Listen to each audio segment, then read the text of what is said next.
میرے آنکھوں کی بجلی میں جلوہ ہے محمد کا، میرے دل کی آئینے میں نقشہ ہے محمد کا۔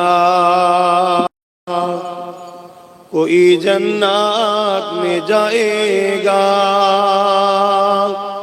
کوئی دوزخ میں پہنچے، مدینے کی طرف دورے دیوانہ محمد کا۔ اللہم صلی علی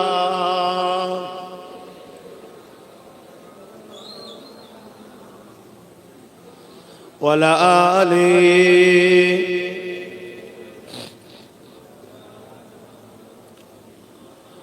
مددگار جسی کا رسول خدا ہو، اسے اور ہمت کا پرواہ کیا ہے۔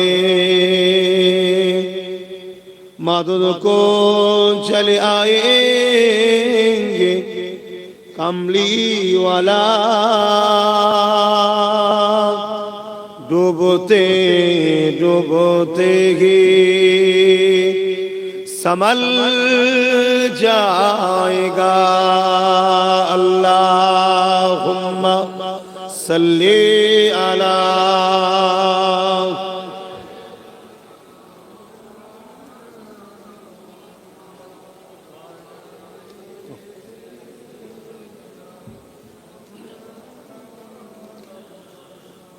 پیغمبروں کا روضہ دکھا دے خدایا، در مدد سے ملا دے خدایا، شراب محبت پلا دے خدایا، پیغمبروں کا روضہ دکھا دے خدایا۔ اللہم صلی علی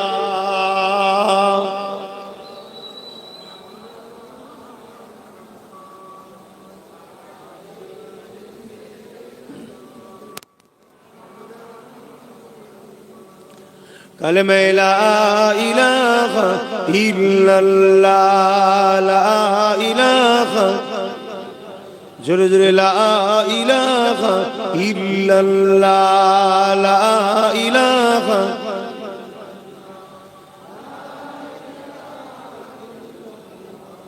محمد۔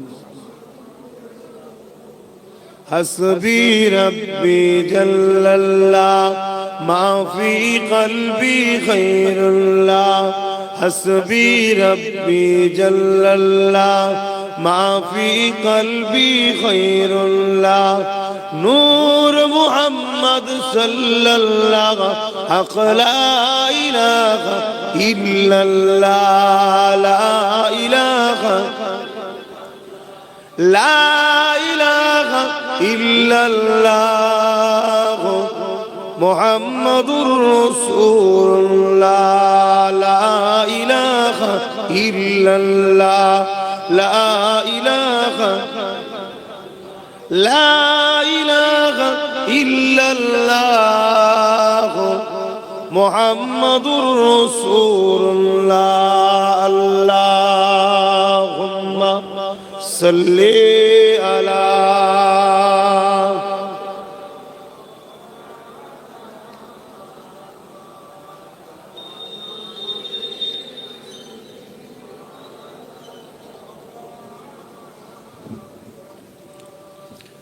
وقال الله تعالى في كلام المزيد والفرقان الحميد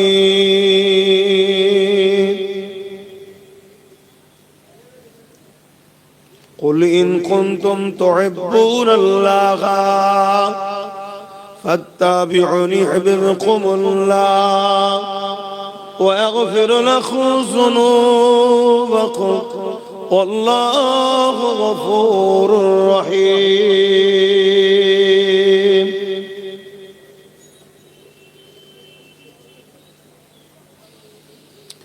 وقال النبي صلى الله عليه وسلم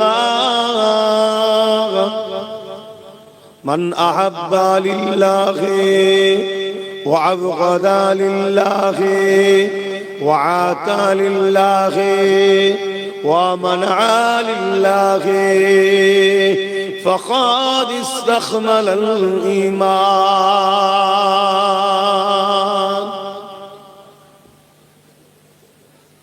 উপস্থিত আমার আব্বা জানেরা, আমার নওজোয়ান তরুণীরা, যুবকেরা, ছোট ছোট বাচ্চারা, উলামা হযরত, হাফিজে কোরআন, নামাজি, মুত্তাকি, পরহেজগার ইমাম সাহেবগণেরা, পর্দার আড়ালে দূর দূরান্তে অবস্থিত আমাদেরই সকলের মা ও বোনেরা, আল্লাহ দরবারে শুকরিয়া। আল্লাহ আজকের দিনে আমাদের ঘরে কোরআন সুন্নাহর মজলিস, দ্বীন ইসলামের আলোচনার মজলিসে আল্লাহ বসার তৌফিক দিয়েছে, বলি আলহামদুলিল্লাহ। হয়তো সেদিন বেশি দূর নয় যেদিন এই আলোচনার মাহফিল গুলোর উপরও পাবন্দি হবে। আজকে আল্লাহ করাচ্ছেন, আল্লাহ বসতে দিয়েছেন বড় সহজ ভাবে, তাই শুকরিয়া আরো একবার করে বলি আলহামদুলিল্লাহ। আমরা ইসলাম ধর্মের অনুসারী। ইসলাম সালাম থেকে এসেছে, যার বাংলা মানে হলো শান্তি।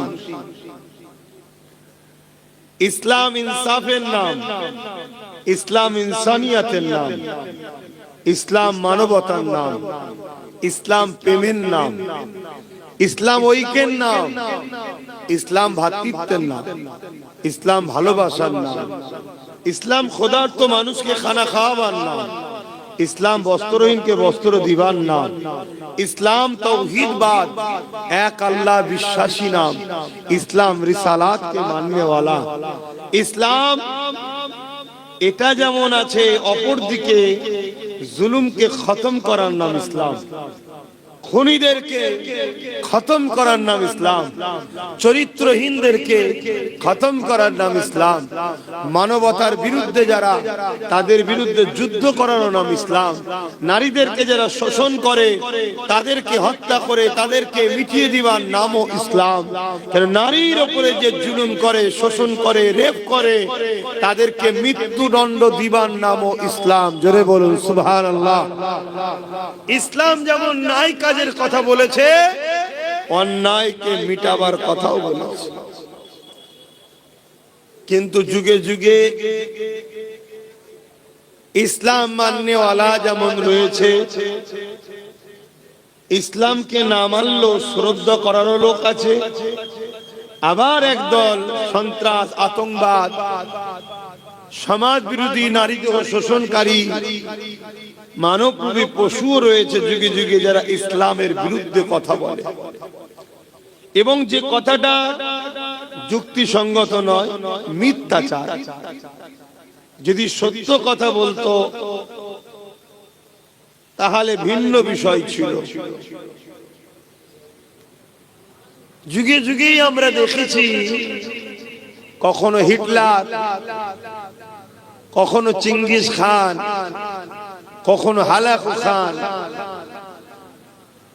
কখনো বুশ, এভাবে ইসলামকে বিরোধী করেছে। এর আগে আরো অনেকে করেছে। এবং ইসলামের বিরুদ্ধে আরেক শ্রেণীর লোক বিরোধী করে যারা ধর্মের নামে ভণ্ডমির দোকান খোলে, তারাও ইসলামের বিরোধী করে।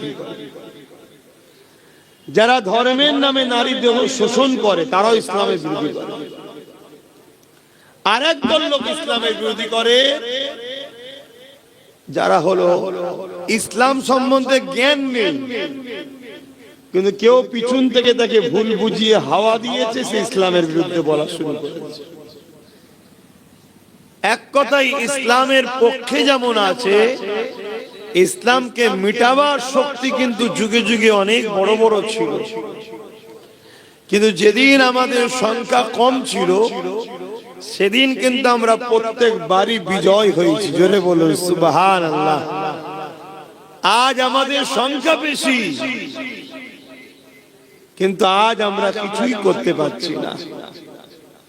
তাহলে এখানে জানতে হবে ইসলাম মাননেওয়ালাদের মধ্যেও সূরাতে সকলে মুসলমান হলো, অনেক মুনাফিক গাদ্দার আমাদের মধ্যে ঢুকে পড়েছে।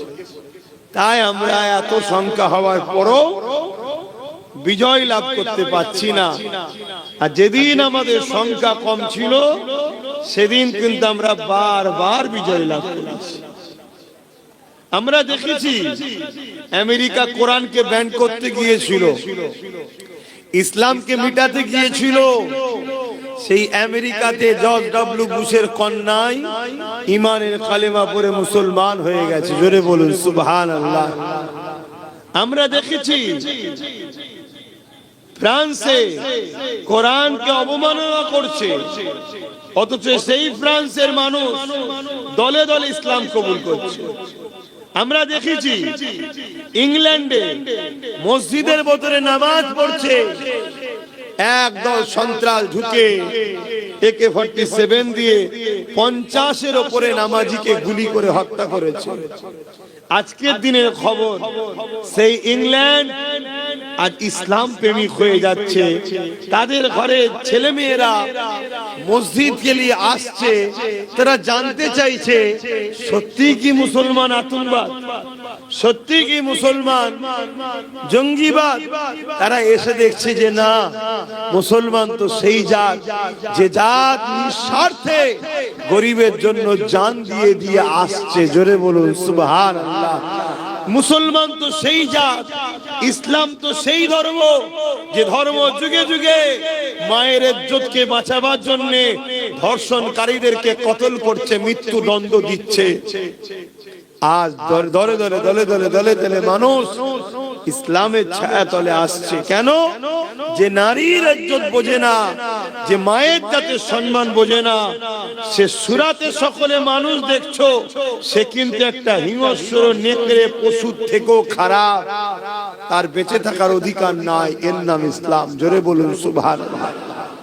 এখন রিসেন্ট এই চরিত্রহীন গুণ আবার কোরআনের বিরুদ্ধে আন্দোলন শুরু করেছে, যে কোরআন হত্যা করার কথা বলে, কোরআন মেরে ফেলার কথা বলে। আরে কোরআন তোদের মতো চরিত্রহীন নারীদের উপরে যারা ধর্ষণ করে, যারা নারীদের উপরে জুলুম করে, তাদেরকে কোরআন মৃত্যুদণ্ডের কথা বলেছে। কথা মাথায় ঢুকছে কি? আপনারা চান তো নাকি যারা মায়ের জাতকে জুলুম করে, ধর্ষণ করে, তাদের মৃত্যুদণ্ড হওয়া দরকার আছে না? না। আর যারা নারী দেহ নিয়ে শোষণ করে, খেলা করে, কিছুদিন আগে আমার ভারতীয় এক বাবা বক্তব্য দিচ্ছিল, দেখেছেন যে নারী তো মজা করার জিনিস, খেলা করার জিনিস। এই সকল ভণ্ড যারা আছে, এরা চায় ইসলাম না থাকুক, এরা চায় কোরআন যেন বন্ধ হয়ে যায়। কেন? কোরআনের আইন যদি লোক জেনে যায়, তাহলে ধর্ষণকারীদের পিঠের চামড়া থাকবে না। কথা মাথায় ঢুকছে তো নাকি? হ্যাঁ। তো যাই হোক, আমি বলতে চাইছি এটাই, যুগে যুগে ইসলামের বিরুদ্ধে একদল অশুভ শক্তি মাথাচাড়া দিয়েছে, কিন্তু আজকেও মাথাচাড়া দিচ্ছে। সমস্যা একটা জায়গায়, যেদিন সংখ্যা কম ছিল সেদিন মাথা যারা চাড়া দিয়েছে তাদেরকে মাথা ট্রিটমেন্ট ভালো তারে করে দিয়েছে। আর আজকে এত টাকার পরও মিথ্যাচাররা মাথা ছাড়া দিয়ে কোরআন বিরুদ্ধে এত বড়, দ্বীনের বিরুদ্ধে এত বড় ষড়যন্ত্র চলছে, কিন্তু আমরা কিছু করতে পারছি না। এর কারণটা কি? প্রথম কারণ হচ্ছে আমাদের ঈমান দুর্বল হয়েছে। আমাদের ঈমান দুর্বল হয়েছে। দ্বিতীয় নম্বর কারণ, আমাদের মধ্যে মুনাফিক গাদ্দার ঢুকে গেছে। ইসলাম কখনো কোন ধর্মের উপরে আঘাত দেয়নি, কখনো। আমার রাসূল পাক সাল্লাল্লাহু আলাইহি ওয়াসাল্লাম কোন ধর্মের বিরুদ্ধে লড়াই করেন। আমার নবী যতবার লড়াই করেছে, জালিমদের বিরুদ্ধে লড়াই করেছে। আপনারা কি জালিমদের পক্ষে নাকি? কথা বলুন। আমার নবী যতবার লড়াই করেছে, এতিম, গরিব, অসহায়, বিধবা, নারী, পুরুষ, মুসলিম যারা, তাদের পক্ষে দাঁড়িয়ে জালিমদের বিরুদ্ধে আমার রাসূল লড়াই করেছে। জালিমদের বিরুদ্ধে লড়াইয়ের দরকার আছে না? না। এবার জালিমরা যদি আন্দোলন শুরু করে, মুহাম্মদ রাসূলের দ্বীন চলবে না, চলবে না। কেন? জালিমদের বড় ভয় হচ্ছে, আজও যদি মুসলমান সেই ঐক্য একতার মধ্যে এসে যায়, তাহলে আমাদের জুলুমের সাম্রাজ্য মিটে যাবে। যেমন ফেরাউনের মিটেছিল, এজিদের মিটেছিল, সাদ্দাদের মিটেছিল, আজকে হিটলারের মিটেছিল, চিঙ্গিস খান, হালাকু খানের মিটেছে। এরা আজও আতঙ্কে আছে। এই আতঙ্কে এরা কোরআন নিয়ে, ইসলাম নিয়ে নানা রকম মিথ্যাচার করছে। কখনো আমার 5 মিনিটের আজানের বিরোধী করেছে না করেন? আমরা কি করেছি? হই হই হই হই করে 15-20 দিন চিল্লে আবার ঘুমিয়ে পড়ি। যে আজানের বিরোধী করলো, সে নিজে আরো ফেমাস হয়ে গেল। কেন? তারা তো দেখছে আমার তো কিছু ঝুলিতে নেই, যার পক্ষে গেলে আমি ফেমাস হব। চলো মুসলমানদের আজানের বিরোধী করি, ও তো আমি ফেমাস হয়ে যাব। বলুন আলহামদুলিল্লাহ। আমার আজান কত নিয়ামত দেখুন। পক্ষে থাকলে তো ফেমাস হয়, বিরোধী করলেও দুনিয়া থেকে চিনে লাই, তবে একটু শয়তান হিসাবে চেনে, কিন্তু চেনে। তারপরে কিছুদিন পরে যখন আমার হিজাবের বিরোধী হলো, 3 তালাকের বিরোধী হলো, তারপরে তালাক নিয়ে কত মিথ্যাচার, কত অপব্যাখ্যা। মূর্খগুলো যারা স্কুলেই ঠিকভাবে পা দেয় না, তারা তালাক নিয়ে নানা রকম ব্যাখ্যা করছে। তারপরে দেখুন, হিজাব পরে স্কুলে গেলে তার উপরে বাধা, একটার পর একটা। তারপরে দেখুন হঠাৎ করে ওয়াকফ কালা কানুন তৈরি হয়ে গেল।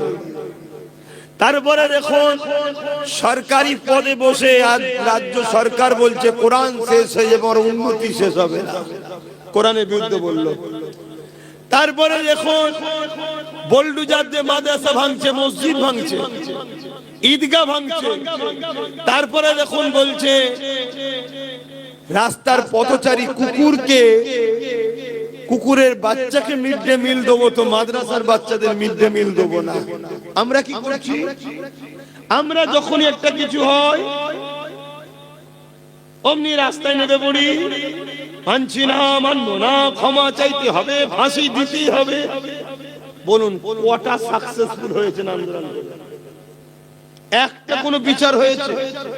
একটু হ্যাঁ কি না বলে। আচ্ছা, তারপরে হঠাৎ করে দেখুন আমার বাংলাতে ভাটপাড়ার অর্জুন সিং বলছে ইসলামে নাকি রেপ করা ভালো কাজ, খারাপ না। কি হলো? অনেক থানায় কেস হলো, কেস ডায়েরি কোথায় আছে আমরা জানি না, তার কিছু হয়েছে? কথা বলেন, আমাদের কি খবর? ভুলেই গেছি, সব ঘুমিয়ে পড়ি। আবার হঠাৎ করে বিজেপির আরেক নেতা, আরেক জাহেল বেরিয়েছে, মানবরূপী পশু। সে বলছে কোরআনে একটা আয়াত আছে যে আয়াতের আগে কিছু কোনো কথা না জেনে না বুঝে কোরআন লে নানা রকম মিথ্যাচার পুড়িয়ে দেওয়া, আরো নোংরা নোংরা কথা যেগুলো আমি বুঝে বলতে পারছি না, আপনারা সবাই দেখেছেন। কি হবে? আমরা কেস করব, তাও কেস করবে কারা? যারা দুর্বল, যারা শাসকের মন্ত্রী, শাসকের ক্ষমতায় আছে, মুসলমান নেতা, তারা কেউ কেস করবে মনে হয়? করবে না। আর দোষ তো ওদের না, দোষ তো আমাদের। কেন? আমাদের কেন তো 500 টাকায় কেনে, তাহলে আমার বিপদে সাথ দেবে কেন? দোষ তো আমাদের। যাক, তবু একটা এমএলএ ছিল একটু পাওয়ারফুল রাজনীতির লাইনে, নওশাদ কেস করেছে। বাকি আমরা হয়তো সরল প্রাণ লোকগুলো কেস করব, কিছুদিন ধরে হই হই হই হই, তারপরে শীতের সময় কম্বলে ঢুকে পড়বো।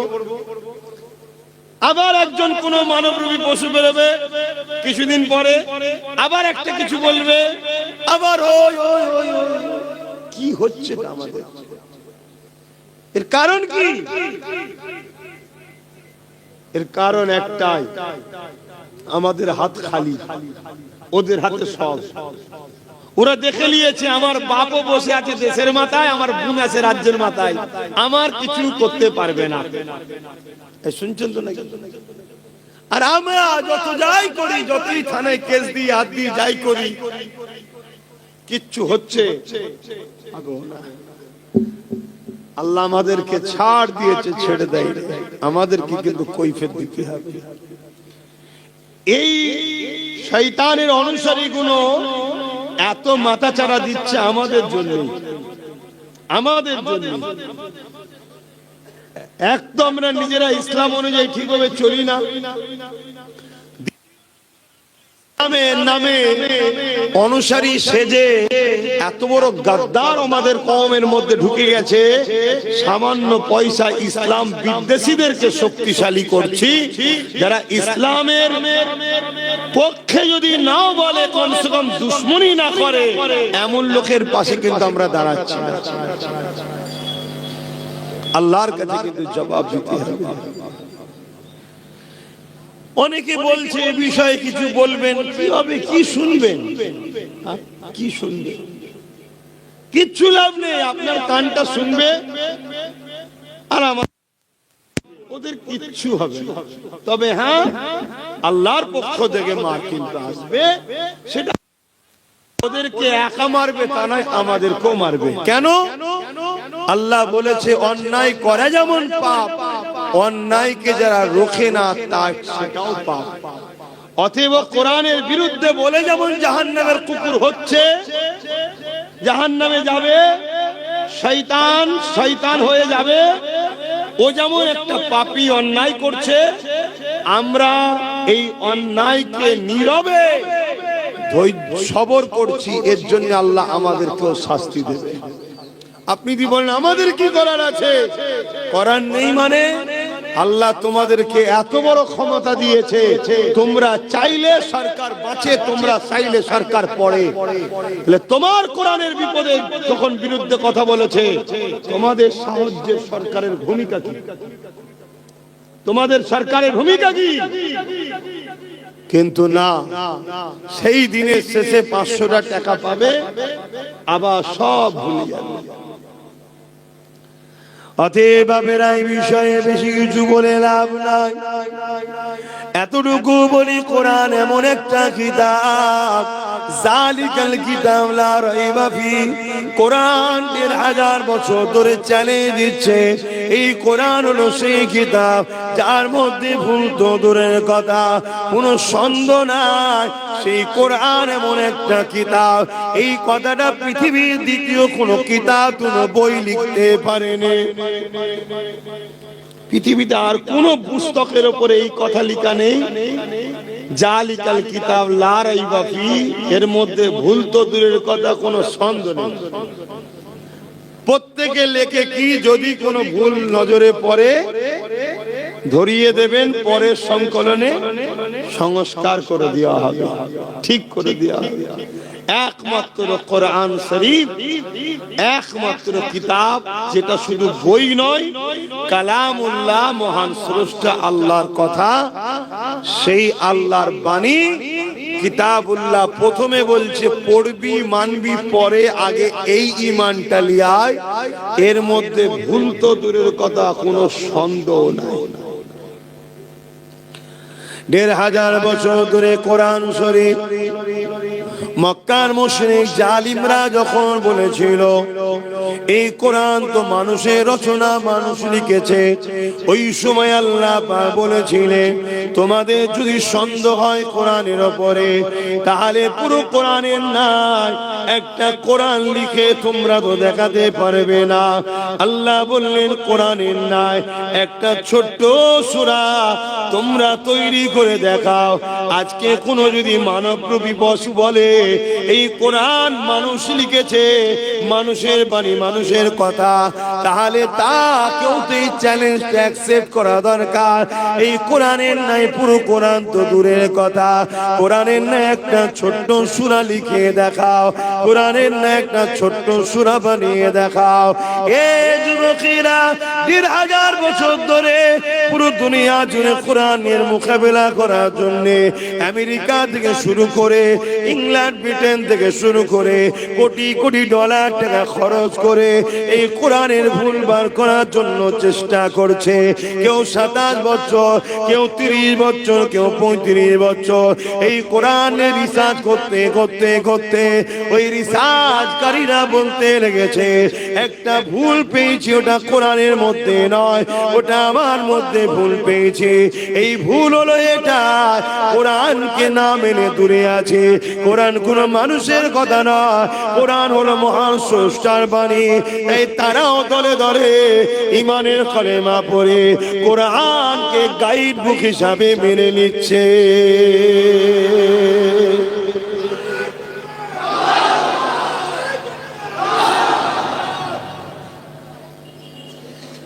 আজকে কোরআনের মধ্যে কেউ যদি বলে যে একটা ভুল আছে, হিংসা ছড়ায়, তা তোদেরই তো সরকার, প্রধানমন্ত্রী তো তোদের, স্বরাষ্ট্রমন্ত্রী তো তোদের, কোরআনের আয়াতটার বিরুদ্ধে সুপ্রিম কোর্টে কেস কর। আর তোরাই তো আমেরিকাকে আব্বাজান বলে মানিস। আমেরিকা যখন রাষ্ট্রসংঘের মাথায় বসে আছে, দরকার রাষ্ট্রসংঘকেও বল, বলে কোরআনের ওই আয়াতটার বিরুদ্ধে মামলা করে এটাকে রুখে দে। শুনছেন তো নাকি? কিন্তু এরা এই ডিবেটে যাবে না। কেন জানে? এই ডিবেটে গেলে একটাই প্রমাণ হবে, কোরআন যে সত্য সেটা রাষ্ট্রসংঘ বলতেও বাধ্য হবে, আমাদের সুপ্রিম কোর্টও বাধ্য হবে। তখন দেখা যাবে এই খবর পুরো দুনিয়াতে ছড়িয়ে যাচ্ছে, হিতে বিপরীত হয়ে যাবে, লোক কোরআনের প্রেমিক হয়ে যাবে। জোরে বলুন সুবহানাল্লাহ। এই ডিবেটে যাবে না। গায়ে জোর আছে, মিডিয়ার সামনে ভক ভক ভক ভক ভক ভক করে পাগলের মতো বলে ফেলল। কিন্তু দুঃখের বিষয়, এই পাগলগুলো পাগলামি করার সাহস পাচ্ছে। আমি আবার বলছি আমাদের দোষে, এর জন্য দোষী আমরা। আজকে যে কোরআন অপমান হচ্ছে এর জন্য সম্পূর্ণ দোষী মুসলিম উম্মাহ আমরা। আল্লাহ আমাদেরকে যে কাজে পাঠিয়েছে সে কাজ না করে আমরা দুনিয়াদার নেতাদের চাটুকারি করে পা চেটে বেড়াচ্ছি। আল্লাহ আমাদেরকে পাঠিয়েছে এই জমিনের উপরে প্রতিনিধিত্ব করার জন্য। আল্লাহ এই জমিন আমাদেরকে খলিফা করে পাঠিয়েছে, এই জমিনের অন্যায়কে মিটাবার জন্য পাঠিয়েছে। এই জমিনের উপরে দুর্নীতি, চুরি, ডাকাতি, খুন, রেপ, নেশা, ক্ষতিগ্রস্ত জিনিসগুলোকে বন্ধ করে এই জমিনকে সাম্য, শান্তি, ন্যায়, সত্য, ইনসাফ, ইনসানিয়াত প্রতিষ্ঠিত করার জন্য আল্লাহ আমাদেরকে এই জমিনে পাঠিয়েছে। আমরা সে কাজ করিনি। কোরআন তার গাওয়া দিচ্ছে, কুনতুম খায়রা উম্মাতিন উখরিজাত লিন-নাস তা'মুরুনা বিল মা'রুফ ওয়া তানহাউনা আনিল মুনকার। আল্লাহ আমাদেরকে দুটো কাজ দিয়েছে, অন্যায় করো না, অন্যায়কে মিটাও, ন্যায় করো, ন্যায়কে প্রতিষ্ঠিত করো। এই দুটো কাজ আল্লাহ আমাদের দিয়েছে, আমরা করিনি। এই জন্য আজকে এত সমস্যা। যতদিন এই দুনিয়া জমিনে সাহাবা হুজুরদের থেকে নিয়ে ইমাম মুস্তাহিদ ফুকাহা থেকে নিয়ে এই জমিনের উপরে মানবতার পক্ষে, ইনসাফের পক্ষে, ইনসানিয়াতের পক্ষে, গরিব দুঃখীদের পক্ষে, এতিমদের পক্ষে, বিধবাদের পক্ষে এ নওজওয়ানেরা আমরা লড়াই করেছি। ততদিন এই জমিনের উপরে আল্লাহ আমাদেরকে ইজ্জতওয়ালা করে রেখেছিল, এই জমিনের উপরে আল্লাহ আমাদেরকে শানওয়ালা করে রেখেছিল, এই জমিনের উপরে আল্লাহ প্রতিনিধিত্ব আমাদেরকে দিয়েছিল। কিন্তু যেদিন থেকে আমরা কোরআনের বিরুদ্ধে চলে গিয়ে আমরাই বেইনসাফি করছি, আমরাই জালিমের দলে মিশে গেছি, আমরাই শারাফির দলে মিশে গেছি, আমরাই চরিত্রহীনদের সঙ্গে দল করছি, সেই দিন থেকে আল্লাহ ওই জালিম চরিত্রহীন সমাজ বিরোধী নারীদের শোষণকারীদের আল্লাহ পাক আমাদেরকে তাদের পায়ে জুতো বানিয়ে দিয়েছে। দেখো আমাদের অবস্থা কোথায় এখন। কি ওয়াজ শুনছেন তোমরা? ঘুমিয়ে বললেন না, অসুবিধা হচ্ছে। তাহলে ভুলের মাসুল দেখুন আমাদের অবস্থা কি বলে। যাদের হয়ে চাটুকারিতা করছি তারাই আমাদের মসজিদের দুশমন, যাদের হয়ে বুথ দখল করেছি তারাই আমার অখাবের দুশমনদের সাথে হাত মিলিয়ে দিল। কি কথা মিলছে তো নাকি? যাদের হয়ে ভাই ভাই মারপিট করেছি, নিজের কওমের মেয়ের নামে, বেটির নামে, মায়ের নামে মিথ্যাচার ছড়িয়েছি, নিজের কওমের ভাইয়ের ঘর ভেঙেছি, নিজের কওমের ভাইয়ের দোকানকে নষ্ট করেছি, যে বেঈমান মুশরিক গুলোর জন্য আজকে দেখুন তারাই আমাদের দুশমন হয়ে দাঁড়িয়ে গেছে। আমরা জলসা করতে গেলে তারা বলে হবে না, আমরা আমার গ্রামে আমার পয়সায় কাজ করবো বলবে হবে না, আমি আমার জায়গায় মসজিদকে বড় করব বলবে হবে না, আমি আমার পয়সায় মাদ্রাসা করব বলবে হবে না, আমি আমার পয়সায় দিন করব তাও বলবে হবে না। তোদের কমিটি কই?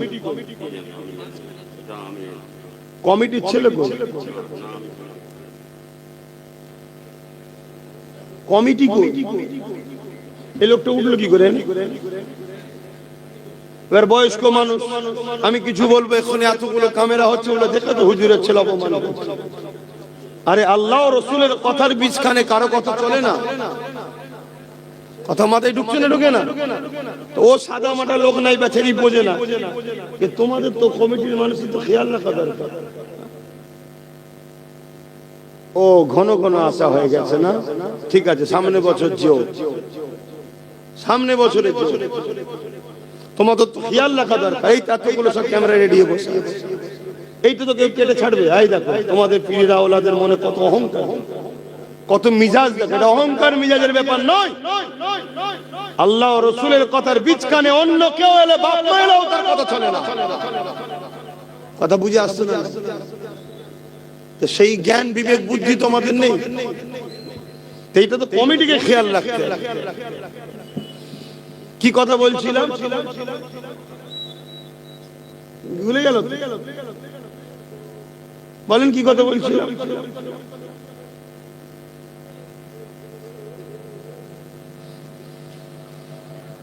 এইরকম ওয়াজের বিষয়ে ডিস্টার্ব হলে না আমার খেয়াল থাকবে না আপনাদের খেয়াল থাকবে। আমার তো ধিৎকার লাগছে জলসা মাহফিল করা, কিন্তু ভালোবাসার মানুষগুলো এমন ভাবে টানাটানি করে দাওয়াত নিয়ে ফেলি, কিন্তু ধিৎকার লাগছে জলসা মাহফিল। সেই মহব্বত নেই, সেই আদব নেই, সেই ভক্তি নেই। আর ওই একতরফা বলা হচ্ছে, একতরফা শুনছে, কাজের কি হচ্ছে কিছু বুঝাই যাচ্ছে। আজকে এত বড় একটা কথা ইসলামের বিরুদ্ধে, কোরআনের বিরুদ্ধে, এত বড় বড় মিথ্যাচার প্রকাশ্য মেলে বেড়াচ্ছে, তাদের কোনো শাস্তি হচ্ছে না। তাহলে মুসলমান, কাল তোমাকে আমাকে যখন কতল করবে মনে হয় শাস্তি হবে? তোমার আমার দাম কি কোরআনের থেকে বেশি? তোমার আমার দাম কি ইসলামের থেকে বেশি? তাহলে ইসলামের উপরে আঘাত দিয়ে, কোরআনের উপরে আঘাত দিয়ে যদি আসামিদের শাস্তি না হয়, তাহলে আপনারা সানাউল থেকে শুরু করে যতজনকে হত্যা করেছে এদের আসামিদের বিচারের আশা করে, বা আবার নতুন করে যত মুসলমানকে মারবে বিচারের আশা করে কোনো লাভ আছে? আর এটাই আল্লাহর পক্ষ থেকে ফয়সালা, তোমাকে আমাকে মার হবে, জালিমদের দিয়ে মারাবে আল্লাহ। কেন? তুমি আমি আল্লাহ ও রাসূল ছেড়ে যাদের প্রাধান্য বেশি দেব, সূরা বাকারাতে আল্লাহ বলছে আমি আল্লাহ তাদের হাতেই তোমাদেরকে মিটাবো। আমার নওজওয়ানেরা, তরুণেরা, এই কোরআনকে নিয়ে যুগে যুগে হাজারো ষড়যন্ত্র হয়েছে। এই কোরআনকে ভুলবার করার জন্য পৃথিবীর জমিনে লক্ষ কোটি ডলার টাকা যুগে যুগে ধরে খরচ করে আসছে। কিন্তু মনে রাখবেন, এই কোরআনের কাছে সবাইকে মাথা নত করে দিতে হয়েছে। দুনিয়ার সব বিষয় যখন সবাই দরজা বন্ধ করে দেয়, নতুন নতুন মুসিবতের কোনো সমাধান খুঁজে পায় না, ওই জায়গায় কোরআন দুটো হাত তুলে বলতে লেগেছে, আসো আসো, প্রতিটা সমস্যার সমাধান একমাত্র দিতে পারে আমি কোরআন, আমি দিতে পারি। আমার দেশের হুকুমত নোটবন্দি করলো কি জন্য? সন্ত্রাস মুক্ত করবে বলে। পেরেছে? বলুন বলুন। আর আমার রাসূল মক্কা মদিনা থেকে এমন সন্ত্রাস বন্ধ করেছে, আজকে 1450-1500 বছর হয়ে গেল মক্কা মদিনায় সন্ত্রাস তো দূরের কথা, আপনি যদি 1 কিলো সোনার একটা বাক্স বিস্কুট ওপেন যদি রাস্তায় ফেলেও রাখেন, 1 মাস পরেও যদি যান ওটাকে পাবেন। এ শুনছেন তো নাকি? এটা কোরআন দ্বারা সমাধান হয়েছে। আজকে যারা কোরআনের বিরোধী করছে তাদের রাজত্বকালীন রেপ যেন পুরি মুরগির মতো হচ্ছে, প্রতিনিয়ত কন্টিনিউ রেপ হচ্ছে। অথচ কোরআন 1500 বছর আগে যে রাজ শিখিয়ে দিয়ে গেছে, সেই মক্কা মদিনাতে রেপ তো দূরের কথা, কোন নারীর দিকে কেউ বুড়াই নজরে তাকানো, ইফটিজিং করার এখনো পর্যন্ত কেউ সাহস পায়নি। বলুন সুবহানাল্লাহ। এটা কোরআনের মধ্যে শুনছে, এরা আবার কোরআনের সমালোচনা করছে।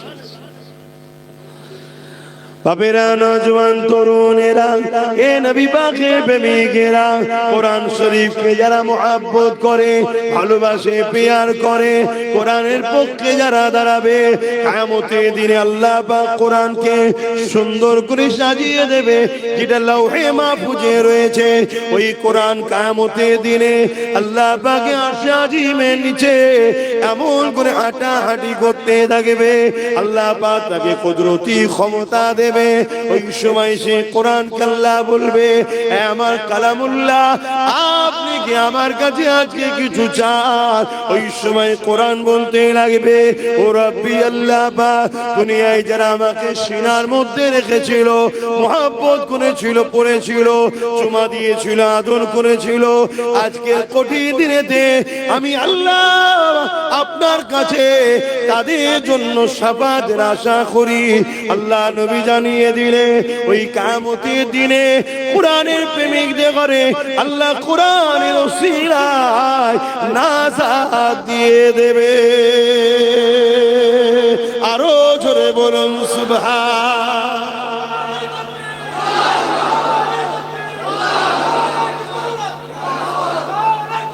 আল্লাহ, তাহলে সেই কোরআনের পক্ষে আমাদের দাঁড়াতে হবে না? হবে না? এটা আল্লাহর পরীক্ষা। আল্লাহ কোরআনের হিফাজত করবে, কোরআনের দুশমনের বিচার আল্লাহ করবে। কিন্তু আমরা কোরআনের পক্ষে না দুশমনের পক্ষে? কোরআনের যদি পক্ষে হও, তাহলে প্রত্যেকটা গ্রামের পক্ষ থেকে গণস্বাক্ষর করে কোরআনের বিরুদ্ধে যে মিথ্যাচার করেছে তার বিরুদ্ধে নিজ এলাকা থানাতে ডায়েরি কেস করা দরকার আছে না? এটা প্রথম স্টেপ। কমসে কম যে ক্ষমতাটা এখন আছে সেটা প্রয়োগ করো। পাশাপাশি এই কেস করার পর রাজ্য প্রশাসন যদি এই সন্ত্রাসবাদীর বিরুদ্ধে ব্যবস্থা না নেয়, তাহলে প্রতিটা গ্রাম থেকে উচিত এই রাজ্য সরকারকে ফেলে দিয়ে এমন সরকার আনা দরকার যে কোরআন মানে না তার বিষয়, কমসে কম কোরআন ও বা কোন ধর্মের বিরুদ্ধে বাংলায় যেন কোনো কেউ মতনৈক্য করতে না পারে, করলে যেন তার বিরুদ্ধে আইন তৈরি করে। যেমন কেরল সহ তামিলনাড়ু সহ বিভিন্ন জায়গায়, কর্ণাটক বিভিন্ন জায়গায় আইন তৈরি হচ্ছে, কোন ধর্মের বিরুদ্ধে কেউ কথা বললে তাকে সঙ্গে সঙ্গে জেল দেওয়া হবে, ফাইন করা হবে। এরকম একটা আইন হওয়া দরকার আছে না নাই? তবে আমায় যদি বিশ্বাস করো, আল্লাহ যদি কখনো আমার ভাইকে ক্ষমতায় নিয়ে আসে, আমি তাকে বলবো আইনটা কর। কেন গণতান্ত্রিক দেশে আইনটা হওয়া অবশ্যই দরকার। কেন এই দেশের খাঁচা ধাঁচাকে বাঁচাতে গেলে এই আইন হওয়া দরকার, শুধু কোরআন নয়। আমার কাছে যেমন কোরআন প্রিয়, অন্য ধর্মগ্রন্থ তার কাছে প্রিয় হতে পারে না, পারে না। তাই কারো বিরুদ্ধে কোন ধর্মগ্রন্থের বিরুদ্ধে কেউ বললে, কোন ধর্মগুরুর বিরুদ্ধে কেউ বললে, তার বিরুদ্ধে আইনত ব্যবস্থা মামলা হওয়া দরকার। সংবিধানে আছে, কিন্তু সরকার লাগু করছে না। কেন সরকারও ভেতরে ভেতরে কোরআনের বিরুদ্ধে। কেন সরকারও বলেছিল কোরআন মিটে যাবে, আমার উন্নয়ন মিটবে না। তাহলে যদি আমরা কোরআনের পক্ষে হই, তাহলে এই দুটো প্রমাণ আমাদেরকে দেয়া দরকার আছে না না? প্রথম কথা, প্রত্যেকটা গ্রামবাসী, গ্রামের মানুষ বসে হেডিং তৈরি করে, যে থানার অধ্যুষিত এলাকায় আপনারা আছেন, এবং গণস্বাক্ষর হাজার হাজার মা বোনেদের স্বাক্ষর করে জমা দেন, জমা দেন। এবং তাতে লেখা থাকবে অবিলম্বে যদি রাজ্য সরকার উপযুক্ত ব্যবস্থা না নেয়, তাহলে আমরা আগামী দিন ব্যবস্থা নিতে বাধ্য হব।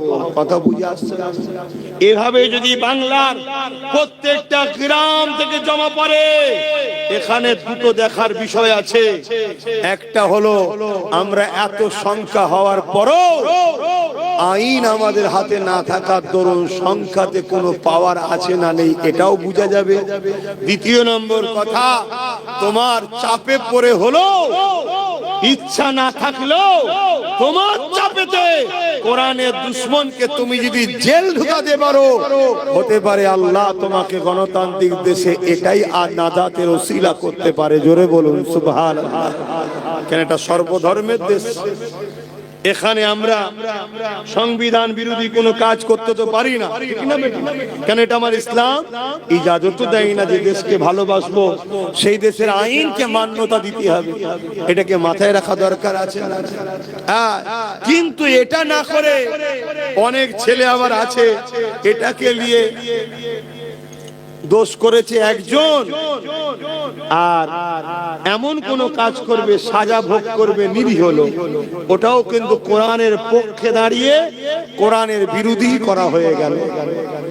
কারণ আল্লাহ পাকের কোরআন বলেছে, কেউ যদি একটা নির্দোষ মানুষের উপরে জুলুম করে, হত্যা করে, সে যেন পুরো মনুষ্য জাতিকে হত্যা করে দিল। আল্লাহ নবী কোরআন, আল্লাহ পাকের কোরআন আরো জানিয়েছে, কেউ যদি একটা মানুষকে সাহায্য করে, একটা মানুষের বিপদে সাথ দেয়, সে পুরো মনুষ্য জাতিকে বিপদ মুক্ত করে দিল। তাহলে সেই কোরআন কখনো হিংসা ছড়াতে পারে? তাহলে উদ্দেশ্য কিছু আছে না? নাই। একটা চুক্তি হয়েছিল মক্কার মুসলমানদের সাথে, মক্কার মুশরিক জালিম অত্যাচারী শাসকদের সাথে। এটা যুদ্ধের চুক্তি, মনে রাখবেন। চুক্তি হয়েছিল। কি চুক্তি? শান্তি চুক্তি। সেই চুক্তিকে, অনেক বড় কথা, সেই চুক্তিকে যখন মক্কার ওই জালিম মুশরিক অত্যাচারী শাসক আবু জেল, উতবা, সাইবা, আবু লাহাব বাহিনীরা ভঙ্গ করে, যখন সেই চুক্তিকে ভঙ্গ করে মুসলমানদের হত্যা করে, জুলুম করে, অত্যাচার করে, তখন আল্লাহ পাক বললেন তারা যখন শান্তি চুক্তি ভঙ্গ করে তোমার ভাইদের ঘরে মুসলমানদের উপরে, নিরীহ মানুষের উপরে জুলুম অত্যাচার করছে, এই যারা করছে এদের বিরুদ্ধে তোমাদেরকে লড়াই করার ইজাজত দিলাম। যেখানে পাবে তাদেরকে বন্দী করো, তাদেরকে কতল করো, কারণ এরা সমাজে শান্তি বিঘ্ন করছে। শুনছেন তো নাকি? এদের মধ্যে থেকে যারা এই জুলুম করেনি বা জুলুম করেও ফেলেছে, যদি ক্ষমা চেয়ে এলাই, আল্লাহর কোরআন তার পরের আয়াতে বলছে তাদেরকে তোমরা ক্ষমা করো এবং নিরাপদ জায়গায় তাদেরকে থাকতে দাও। বলুন সুবহানাল্লাহ। ধরুন আমাদের দেশে একটা চুক্তি হয়েছে, একটা ইন্ডিয়া, ভারত, একটা পাকিস্তান ভাগ হয়েছে, তো চুক্তি হয়ে গেছে, এদিকটা তোর, এদিকটা আমার। কিন্তু দেখা যাচ্ছে এই চুক্তিকে ভঙ্গ করে পাকিস্তান যদি আগ বেরিয়ে এসে আমার দেশের উপরে জুলুম করে, অত্যাচার করে, দেশবাসীকে বোম মারে, গুলি করে, শান্তিকে নষ্ট করে, চুক্তিকে ভঙ্গ করে, আমার দেশের আইন ব্যবস্থা বা আমার দেশ তখন কি বলবে? যেখানে পাবে পাকিস্তানিদেরকে মারো। কি বলা দরকার আছে? কেন? তারা চুক্তি ভঙ্গ করেছে, আইন অমান্য করেছে, একটা সিস্টেমকে ব্রেক করে সমাজে সন্ত্রাসী শুরু করেছে, খুন শুরু করেছে, নারীদের উপর অত্যাচার শুরু করেছে। অতএব এদেরকে শাস্তির দরকার আছে না? সেই রকম একটা সিস্টেম মক্কা তৎকালীন সময় যারা শাসক ছিল, আবু জেল, উতবা, সাইবা, আবু লাহাব, এরা বড় বড় ক্ষমতাশালী, সমাজ বিরোধী, চরিত্রহীন ছিল। এরা মক্কা মদিনার উপরে, সাহাবা হুজুরদের উপরে বড় জুলুম অত্যাচার করেছে। তার জন্য একটা চুক্তি হয়েছিল, সন্ধি হয়েছিল। এই সন্ধিতে একতরফা মক্কার মুশরিক জালিম অত্যাচারীরাই বলেছিল, একতরফা বলেছিল, আমার রাসূল শান্তির স্বার্থে সব মেনে নিয়েছিল, সব মেনে নিয়েছিল। এমনকি আমার রাসূলের পাক সাল্লাল্লাহু আলাইহি ওয়াসাল্লামের নাম মুবারককে রাসূল লিখাতে তারা বলেছিল রাসূলটা কাটতে হবে। আল্লাহ নবী নিজে হাতে করে মুছেও দিয়েছে শান্তির স্বার্থে। শুনছেন? এরপরে ওই মুশরিক জালিম অত্যাচারীগুলো তারা জোর করে জুলুম করে এই শান্তি চুক্তিকে ভঙ্গ করে মুসলিমদের হত্যা, মুসলিমদের নারীদের উপর অত্যাচার, তাদের পশুকে ক্ষতি করা, তাদের ক্ষেত খামারকে ক্ষতি করা, নানা রকম ভাবে ক্ষতি শুরু করেছে। আল্লাহ পাক তখন বললেন 4 মাস যে যুদ্ধের মাস নিষেধ আছে, যখন পার হয়ে যাবে, এরা যখন জুলুম করছে, অতএব এদেরকে উপযুক্ত শিক্ষা দিবার ইজাজত তোমাদেরকে দিলাম। কথা বুঝে আসছে না? আজকে যেমন এইটা যদি হওয়ার দরুন, জালিমকে বিরুদ্ধে লড়াই করার দরুন, সন্ত্রাসদের বিরুদ্ধে লড়াই করা, যদি কোন একটা ধর্ম বা ধর্ম গ্রন্থের উপরে কেউ আঘাত দেয়, আর এটা মূলত বাংলাদেশে একটা আমার গায়ের ইসলাম ভাইকে কিছু লোক পিটিয়ে মেরে আগুন দিয়ে পুড়িয়ে দিয়েছে, দেখেছেন তো? দেখেছেন? আচ্ছা, এই কাজটাকে আপনারা কেউ সাপোর্ট করেন? এই মেরে দেওয়া পুরানো ইসলাম ইজাজত আছে? ইসলামে তো পুরানোই হারাম। ইসলামে যদি কারো কার্টুন তৈরি করে পোড়াও, ওটাও ইসলামে নিষেধ। এই যে আমরা আন্দোলন করতে গিয়ে অনেক সময় বিভিন্ন নেতাদের কার্টুন তৈরি করে পোড়ায় না, ওটাও ইসলাম বিরোধী।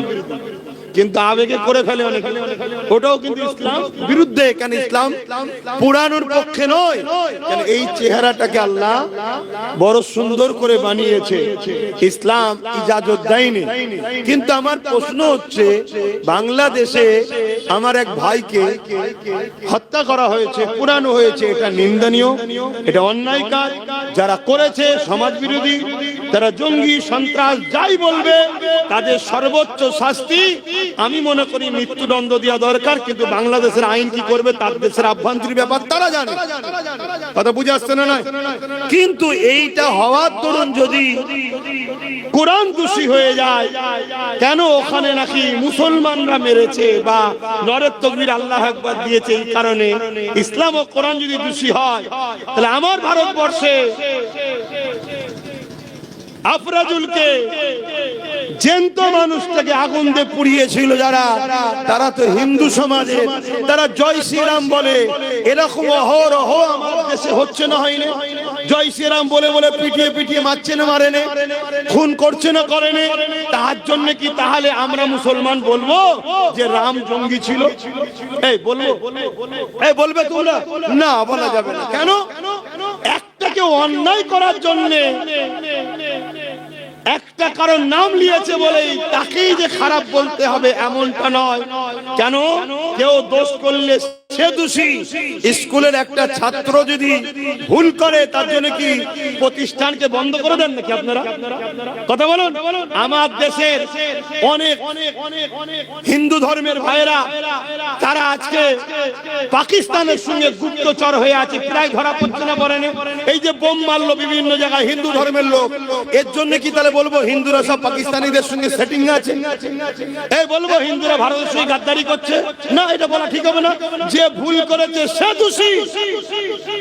10 জন ভুল করেছে বলে 10 কোটি লোককে কখনো আসামির কাঠগড়ায় তোলা যায় না। আর আজকে এই হিন্দু লোক জয় শ্রীরাম বলে মেরেছে বলে, পুড়িয়ে দিয়েছে বলে তার ধর্মগ্রন্থগুলো সন্ত্রাসী শিখায়, এটাও বলা কিন্তু শিক্ষার পরিচয় জোরে বলেন দেয় না। কেন? কেউ যদি পাপ করে, ভুল করে, সে ছাত্র দোষী, তার সিলেবাস কখনো দোষী হতে পারে না। কোন ধর্মই হিংসা শিখায় না, কোন ধর্মই বিভাজন শিখায় না। মানুষ তার ধর্ম সম্বন্ধে না জেনে খুন খারাপির মধ্যে জড়িয়ে যায়। যেমন আজকে যে কোরআনের বিরুদ্ধে কথা বললো, তারা যাকে ধর্মগুরু বলে মানে, গুরুচাঁদ ঠাকুর, হরিচাঁদ ঠাকুর, তারাও পড়াশোনা করেছে মাদ্রাসা মক্তব থেকে, কোরআনের ঘর থেকে তারা পড়াশোনা করে বড় হয়েছে। কথা মাথায় ঢুকছে না? ঢোকে না? তাহলে দেখুন তারা কত ভালো মানুষ ছিল, তারা কত ভালোবাসতো। কিন্তু তার ঘরে যদি একটা কলঙ্ক জন্ম হয়, তার জন্য পুরো সবাইকে খারাপ বলা, জোরে বলেন। এটা কিন্তু আদর্শ আমাদের মধ্যে এখনো বিদ্যমান, বিরাজমান। কেন? আমাদের নবী আমাদেরকে শিখিয়েছে। আজও এই উলামারা আপনাদের ঘরে শিখায় যে বাবা, কেউ ভুল করলে তাকে দোষ দাও, পুরো সমাজ তার জাতিকে দোষ দিও না, তার বাপকে দোষ দিও না। যেমন আমরা অনেক জায়গায় বলি যে আমার উপরে রাখতে গেলে আমায় বল, আমার বাপ মাকে গালিগালাজ দিস না। কথা মাথায় ঢুকছে? আজকে সেই জায়গায় এরা মূলত আমার দেশের সম্প্রীতিকে নষ্ট করছে, এরা আমার দেশের শান্তিকে নষ্ট করছে। আজকে পৃথিবীতে এক চীন আর ভারত ছাড়া আর কোন বড় দেশ নাই, সব ছোট ছোট দেশ। আমেরিকা চাইছে ভারতকে টুকরো টুকরো করে ছোট ছোট করে দেবো, তবে সবকিছুর উপর তার দাদাগিরিটা চলবে। তাহলে সেই জায়গায় এই দেশদ্রোহীদের বিরুদ্ধে এবং ধর্মের বিরুদ্ধে, এবং এদের মূলত লোক দেশকে শেষ করা, এদের বিরুদ্ধে দেশবাসী অন্য ধর্মের মানুষের ব্যবস্থা নেওয়া দরকার। নেবে কি না নেবে তাদের ব্যাপার, কিন্তু আমাদের নেওয়া দরকার আছে না? তাই এই আহ্বান করলাম, প্রত্যেকেই মামলা করে। অলরেডি সর্বপ্রথম মামলার বিরুদ্ধে যে করেছে, যার বিরুদ্ধে মুসলিম সমাজের মানুষ অনেক সমালোচনা করো, সেটা নওশাদ সিদ্দিকী প্রথম করেছে। কথা বুঝে আসছে? আজ কত মুসলিম এমএলএ আছে, কত মুসলিম এমপি আছে, কত মুসলিম প্রধান আছে, বিডিও আছে, কি বলে ব্লকের দায়িত্বে আছে, কত মন্ত্রী দাবিদার মুসলমান। তুমি যদি মুসলমান সাচ্চা হও, এটাই তো তোমার টেস্টের সময়।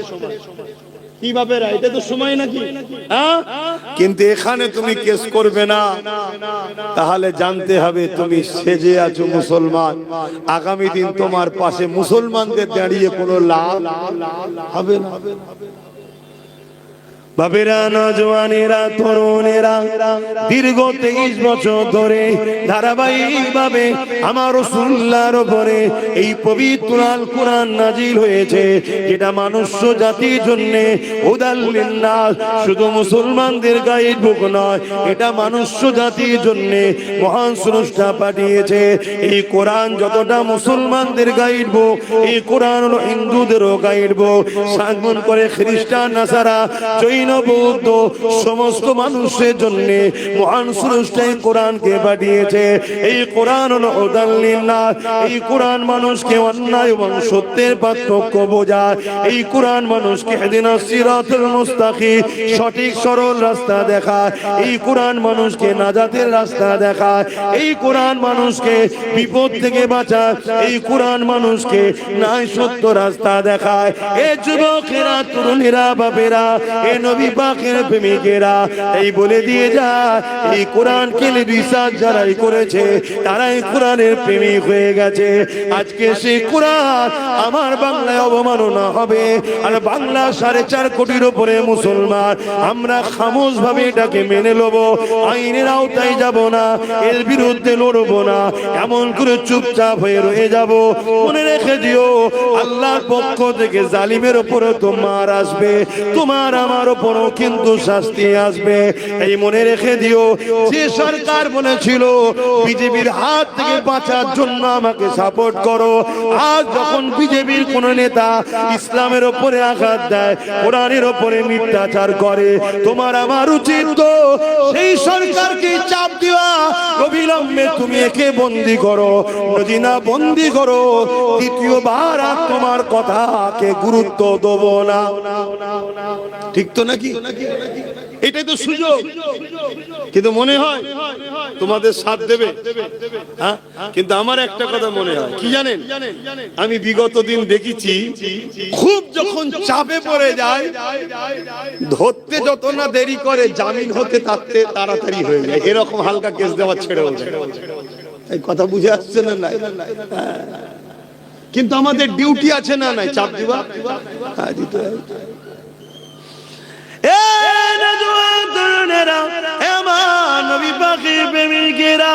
এই দুনিয়ার উপরে আজ আমরা সহজে মসজিদ পেয়েছি, সহজে মাদ্রাসা পেয়েছি, সহজে দ্বীন ইসলাম পেয়েছি, সহজে কোরআন পেয়ে গেছি।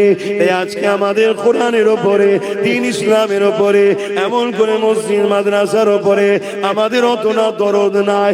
এই মুসলমানের ঘরে ছেলেরা যেভাবে বেঈমান নেতাদের জন্য লড়াই করছে, যেভাবে বেঈমান নেতাদের পিছনে সময় দিচ্ছে, তার থেকে যদি 1% এই মুসলমানের ঘরের ছেলে আল্লাহর ঘরে সময় দিত, দ্বীনের জন্য সময় দিত, কোরআনের প্রেমে সময় দিত, রাসূলুল্লাহর জিন্দেগি জীবন নিলে সময় দিত, মনে রেখে দেখ, এই মুসলমান ঘরের ছেলেরে আল্লাহ তোমাকে দুনিয়া তো সারলা করে দিত, আখিরাত আল্লাহ তোমার জন্য জান্নাত নসিব করে দিত।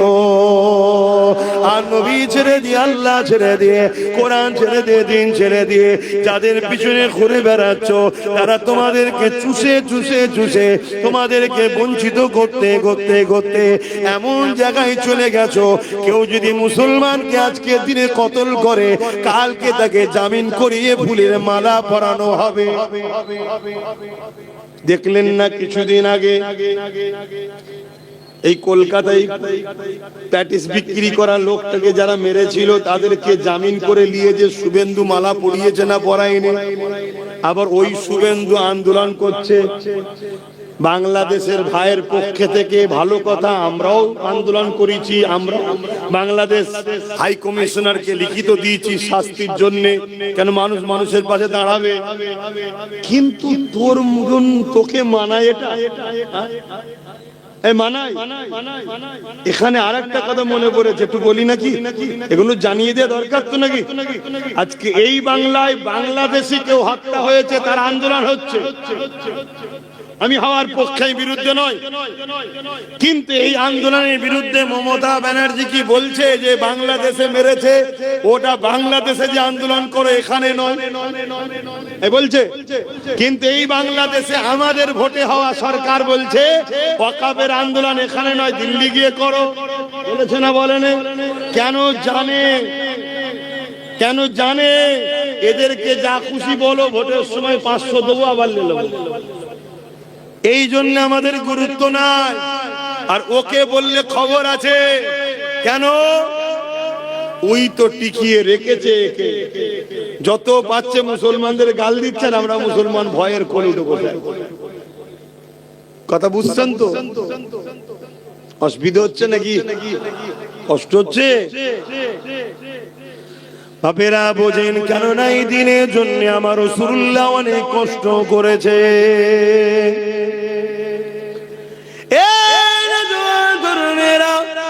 আল্লাহ নবী যখন 1000 বছর আগে 570 খ্রিস্টাব্দে মক্কা জমিনে যখন নবী আমার আগমন করলে, আল্লাহ নবী বড় হতে লাগলে, বড় হয়ে দেখতে লাগলেন মক্কার বাপ গুলো নিজের মেয়েগুলোকে জেন্ত জেন্ত পুঁতে দিতে লেগেছে। আল্লাহ নবী বড় ব্যথিত হতে লেগেছে, নবী আমার বড় কষ্ট পেতে লেগেছে। মক্কা জমিনে ছেলেরা নিজেদের মায়ের সঙ্গে নোংরা কাজ করতে লেগেছে। এ যুবকেরা, তরুণেরা, শাম থেকে শুরু করে, পারস্য থেকে শুরু করে, রোম থেকে শুরু করে, এইভাবে নারীদেরকে অবজ্ঞা করা হতে লেগেছে। এইভাবে জমিনের উপরে সন্ত্রাসবাদীদের দাবদাবা বেজে গেছে, অন্যায় অত্যাচার স্টিম লড়া চলতে লেগেছে। এই দুনিয়ার গরিব দুঃখী অসহায় গুলো বাজারে আলু পটলের মতো বিক্রি হতে লেগেছে। যাদেরকে ধনীরা খরিদ করে নিয়ে যে তাদের উপরে অমানবিক অত্যাচার করছে, তাদেরকে হত্যা পর্যন্ত করতে লেগেছে। এই দৃশ্য দেখে আল্লাহ নবী বড় ব্যথিত হতে লাগলো। 40 বছর বয়স হয়ে গেল, আমার আল্লাহ বা নবী পাকের উপরে ওহী নাজিল করে দিলে, নবী আমার দ্বীনের প্রচার শুরু করে দিলে, মানুষকে ন্যায়ের দিকে ডাকতে লাগলে, নারীদের অধিকারের জন্য কথা বলতে লাগলে, নারী হত্যা বন্ধ করার কথা বলতে লাগলে, গরিবদেরকে অধিকার দিবার কথা বলতে লাগলে। মানুষ কখনো মানুষের প্রভু হবে না, মানুষ কখনো মানুষের কিদদাতি হবে না, মানুষকে আজাদের কথা আল্লাহ নবী বলতে লাগলে। এই জমিনের উপরে একদল লোক আছে, ক্ষমতার জোরে মানুষের প্রভু হয়ে থাকতে চায়। তারা দেখতে লেগেছে মুহাম্মদ রাসূলুল্লাহকে কি করে রুখা যায়। যদি না রুখা যায়, মুহাম্মদ রাসূল ইনসাফের কথা বলে, ইনসানিয়াতের কথা বলে, গরিবের পক্ষে কথা বলে, নারীর অধিকারের কথা বলে, মানবতার কথা বলে, মানুষ কখনো মানুষের কিদদাতি হবে না, এই কথা মুহাম্মদ রাসূল বলে। তাই তারা আমার নবী পাককে রোকার জন্য, এ যুবকেরা, তরুণেরা, আল্লাহ নবীর উপরে অনেক অত্যাচার করেছে। কাবার সামনে নবী দ্বীনের মেসেজ দিচ্ছিল, আবু জেহেল এসে আমার নবী পাকের গায়ে হাত পর্যন্ত তুলে দিয়েছে। এ নবীর উম্মতেরা, একবারও কি তোমার দিল কাঁদে না? তোমার রাসূলের দ্বীনের জন্য তোমার কি মন একবারও কাঁদে না? যে রাসূলুল্লাহ তোমার আমার কাছে 3টে জিনিস রেখে গেল। প্রথম নম্বর হলো কিতাবুল্লাহ, আল্লাহ পাকের কোরআন। দ্বিতীয় নম্বর হলো সুন্নাতে রাসূলি, আমি রাসূল আমার সুন্নাত। 3 নম্বর হলো আহলে বাইতি, আমি নবী আমার খানদান। কিয়ামত পর্যন্ত এই 3টেকে যারা মুহাব্বতের সঙ্গে মজবুত করে ধরবে, দুনিয়া তো অসুবিধা হবে না, আখিরাতও চিন্তা থাকবে না।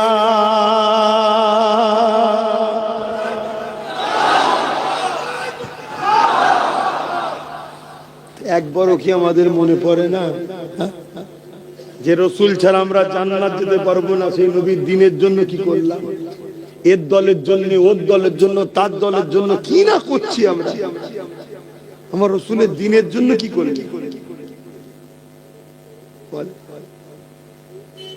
তো ভাবেন, যদি না আজ ভাবেন, আল্লাহ ছাড় দিয়েছে, ছেড়ে তো দেয়নি। কাল কিন্তু কঠিন বিপদে পড়বেন, কিয়ামতে কঠিন বিপদে পড়বেন। এবং দুনিয়ায় এত কিছু হচ্ছে দেখে শিখছেন না? প্যালেস্তাইনে কি হলো, সুদানে কি হলো, ইরাকে কি হলো, লিবাননে কি হলো, চাসনিয়ায় কি হলো, বসনিয়ায় কি হলো, আমার দেশে কি হচ্ছে দেখছেন না? দিনকে দিন বেড়েই চলেছে, বেড়েই চলেছে। এখনো সময় আছে, এখনো সময় আছে। কোন ধর্মের বিরুদ্ধে আমাদের লড়াই নয়, আমাদের লড়াই মানবতার পক্ষে, সন্ত্রাসবাদদের বিরুদ্ধে। এই লড়াইয়ের দরকার আছে না নাই? এই লড়াই তো কোরআন করতে বলেছে, এই লড়াই তো করা আমাদের জন্য ফরজ। নামাজ যেমন ফরজ, ঠিক তেমনি মানবতার পক্ষে, ইনসাফের পক্ষে, ইনসানিয়তের পক্ষে লড়াই করো। আর জঙ্গিবাদ, সন্ত্রাসবাদ, মানবরূপী পশুদের বিরুদ্ধে লড়াই করো।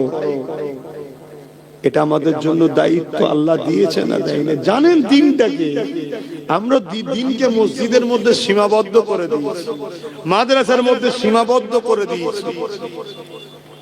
আমরা সব ছেড়ে দিয়ে বসে আছি। যাকাত তুলেছে, মাদ্রাসা বানিয়েছে। একবারও ভাবেনি যে আমাদের আইএস, আইপিএস, জজ, ডিএম এর জন্য স্কুল কলেজে দরকার ছিল? এটা ভাবেন। শুধু যাকাত তুলেছে আর মাদ্রাসা বানিয়েছে। অথচ যাকাতের টাকা মাদ্রাসায় হয় না।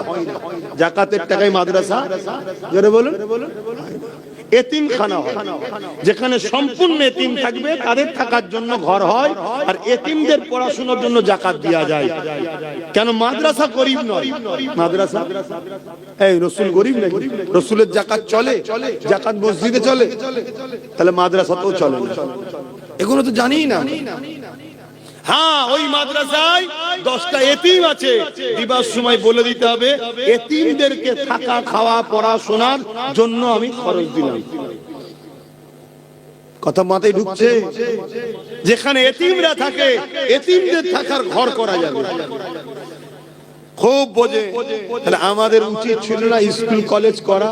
আইএস, আইপিএস, ডব্লিউবিসি, জজ, ডিএম, বিডিও, আমাদের রাজনীতির নেতা তৈরি করা দরকার ছিল না? ছিল না? করেছে?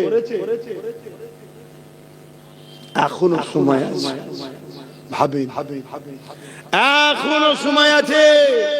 ছেলেগুলোকে পড়া, সবাইকে মৌলভী সাহেব করবে এই স্বপ্ন যাবেন না। সবাই যদি মৌলভী সাহেব হয়, মসজিদ একটা আর গ্রামে হাফেজ 10টা, মৌলভী সাহেব 10টা, ও মসজিদের ভেতরে ঢুকে গুতুগুতি হবে।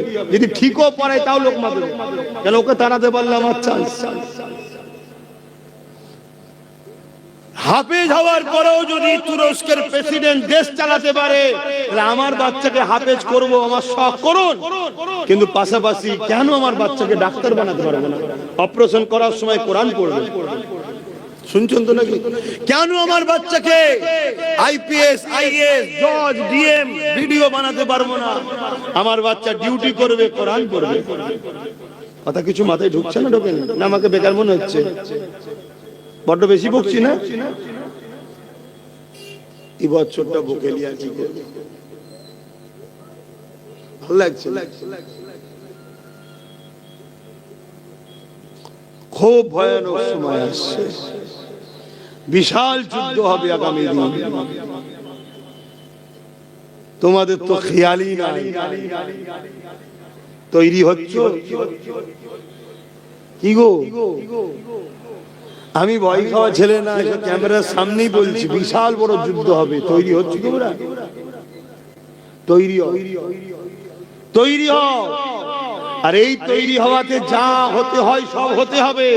কিন্তু একটা আমার পক্ষ থেকে দাওয়াত দিয়া রইল, সেটা হলো এটাই, ছেলেগুলোকে না খেয়ে হলো শিক্ষিত করো। আইএস, আইপিএস, জজ, ডিএম এর লাইনে ঢুকাও। বারবার বলে যাচ্ছি, এই যুদ্ধ কিন্তু বিরাট ভয়ানক যুদ্ধ হবে। ভাবো, যদি ভাবার হয় ভাবো, না ভাবার হয় তুমি তোমার ঘরে যে খাবে, আমি আমার ঘরে চলে যাচ্ছি। আল্লাহ ভরসা, দেখা যাক। কোন একটা জায়গায় কেউ বাপের মতো, কেউ ভাইয়ের মতো আপনারা, তাই বুঝাচ্ছি। দেখো না চারিদিকে কি হচ্ছে, খেয়াল করে দেখো। একটা লোক ইনসাফের জন্য গিয়ে ইনসাফ পাচ্ছে? যা কার কথা বেরিয়ে লাভ নেই, নামাজ পড়তে হবে। 8টায় নামাজ হবে, তার আগে একটু সালাম দিয়ে নি। ইয়া নবী সালাম।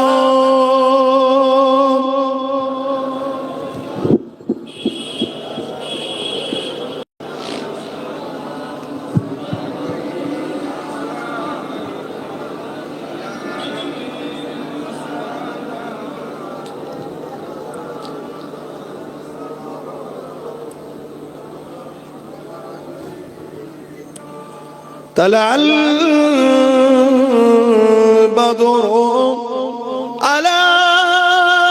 علينا من شنيات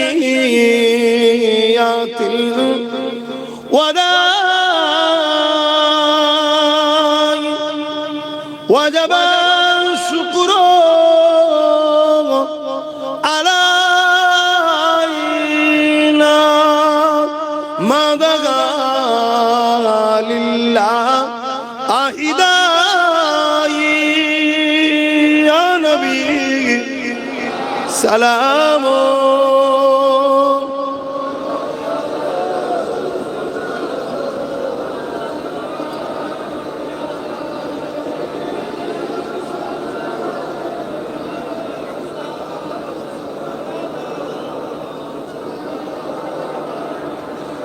জিবরাইল দিলে এ যে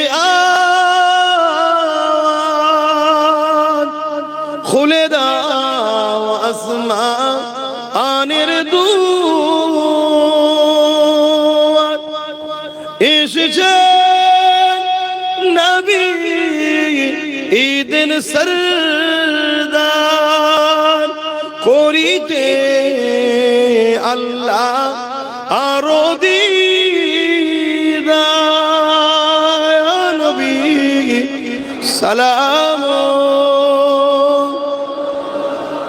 ইয়া রাসূল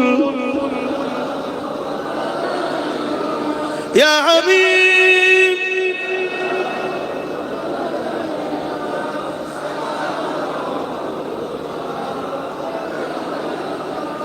পড়িল আল্লাহ আরো বাণী পোহালো দুঃখে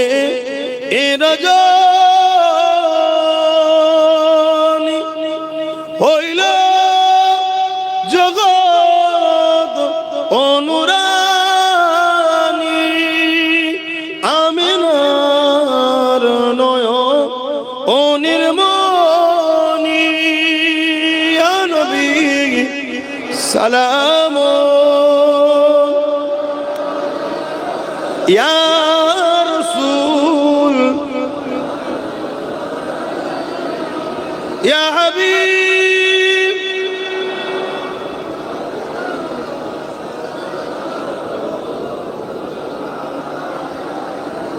বলাগাল উলা বিকামালিহি كسبت دجى بجماله حسنت جميع خصاله صلوا عليه وآله اللهم صل على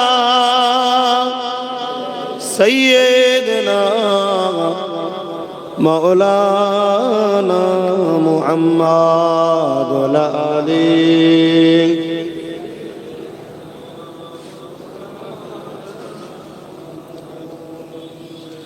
দেখি নাই তোমারে কোনদিন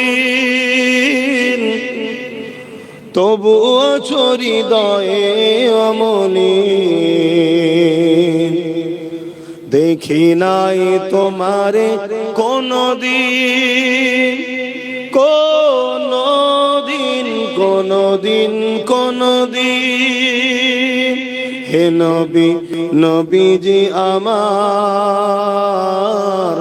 তুমি আছো হৃদয়ের গভীরে তুমি আছো হৃদয়ের গভীরে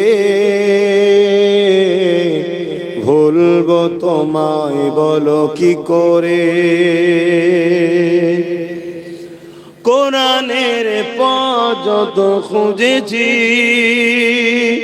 হে নবী তোমায় তত চিনেছি। কোরআনের পথ যত খুঁজেছি, হে নবী তোমায় তত চিনেছে। কোরআনই জানিয়েছে আমায়, ওয়ারাফা'না লাকা যিকরাক, হে নবী নবীজি আমার তুমি আছো হৃদয়ের গভীরে। আল্লাহুম্মা সাল্লি আলা।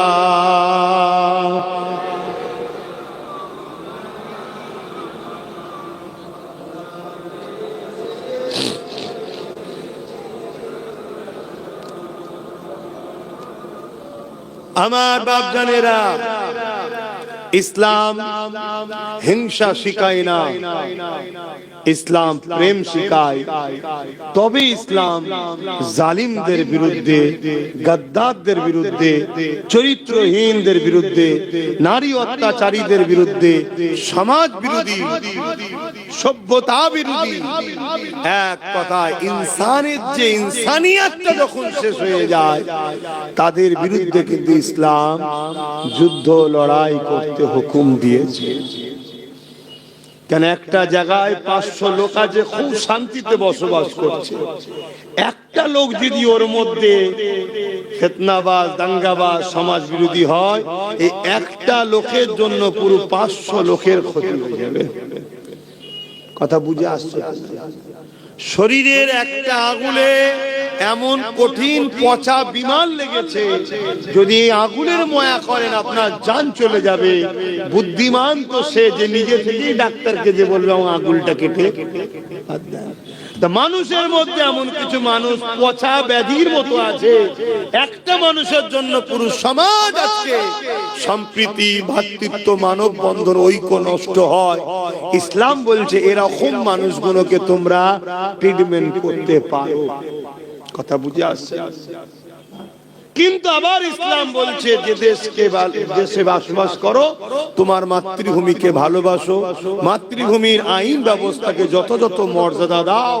তাই আমার দেশের আইন ব্যবস্থাকে আমরা সম্মান মর্যাদা দিয়ে আমাদের উচিত যারা আইনের রক্ষক তাদেরকে জানানো। তারা যদি না ব্যবস্থা নেয় তাহলে বুঝতে হবে আইনের রক্ষক যারা সরকারে বসে আছে তারাও ইসলামের বিরুদ্ধেই চলে গেছে। তখন আমাদের নিজেদের ঘরে চেষ্টা করে নিজেদের ক্ষমতা তৈরি করে নিতে হবে। কি গো, আমার কথায় একমত হতে পারছেন তো? একটু আল্লাহর ঘরে বসেই সাক্ষী দেন, পারছেন তো নাকি একমত হতে? হাত লম্বা করে তুলবেন যারা একমত হতে পারে, আমি জোর করছি না। একমত হতে পারছেন তো? তাই আমার শেষ কথা, এই যে মসজিদ, একটা কত সুন্দর মসজিদ, একদম দুদিকে রাস্তার ধারে। এই মসজিদে আগামী দিন আজান হোক, মসজিদটা থাকে, এটা চান তো নাকি? যদি চান তাহলে এই মসজিদ যেমন তৈরি করেছেন, এই মসজিদের পাহারাদারকেও তৈরি করুন। আজকে ওয়াকাফ কালা কানুনের নামে পুরো দেশ জুড়ে ইসলাম পেহচান মসজিদ মাদ্রাসাকে মিটাবার পরিকল্পনা হচ্ছে না হয় না? এই জায়গায় বিজেপি সরকার মসজিদ মাদ্রাসা কোরআন দিনের পক্ষে না বিরুদ্ধে? আওয়াজ দে বলো, বিরুদ্ধে। জালিম না জালিম নয়?